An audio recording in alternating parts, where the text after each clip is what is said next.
વડોદરા શહેરના તરસાલીથી સુશેન 4 રસ્તા પર રિક્ષાની અડફેટે સાયકલ ચાલકનું મોત નીપજ્યું હતું। વડોદરા શહેરમાં માર્ગ અકસ્માતના બનાવો વધી રહ્યા છે। આજે સવારે તરસાલીથી સુશેન 4 રસ્તા તરફ જતા માર્ગ પર રિક્ષાની અડફેટે આવી જતા સાયકલ ચાલકનું મોત નીપજ્યું હતું। અકસ્માતની નજરે જોનાર લોકોએ જણાવ્યું હતું કે રિક્ષા પૂર ઝડપે જઈ રહી હતી, તેવામાં રોડ ક્રોસ કરી રહેલા સાયકલ ચાલક અડફેટે આવી જતા તેમનું મૃત્યુ થયું અને સ્થળ પર રિક્ષા છોડી ચાલક ફરાર થઈ ગયો છે। બનાવ સ્થળે પોલીસ પહોંચી અને મૃતદેહને પોસ્ટમોર્ટમ અર્થે ખસેડ્યો હતો। પોલીસ સૂત્રો તરફથી મળતી માહિતી મુજબ મૃતકનું નામ વર્ગીસ જોસેફ છે, જે ચર્ચમાં જઈ રહ્યા હતા।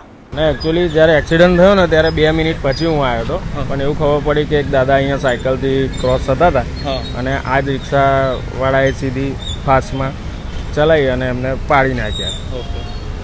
તો ચાલક ભાગી ગયો છે? હા, એ ત્યાંથી ફરાર થઈ ગયા જેવું કહું। અંદર પેસેન્જર બી હતા પણ એ તો નીકળી ગયા। સમાચારોના સતત અપડેટ માટે TNN ન્યૂઝને YouTube પર સબસ્ક્રાઇબ કરી બેલ આઇકોન પ્રેસ કરો અને અમારી સાથે જોડાયેલા રહો Facebook, Instagram અને Twitter ઉપર।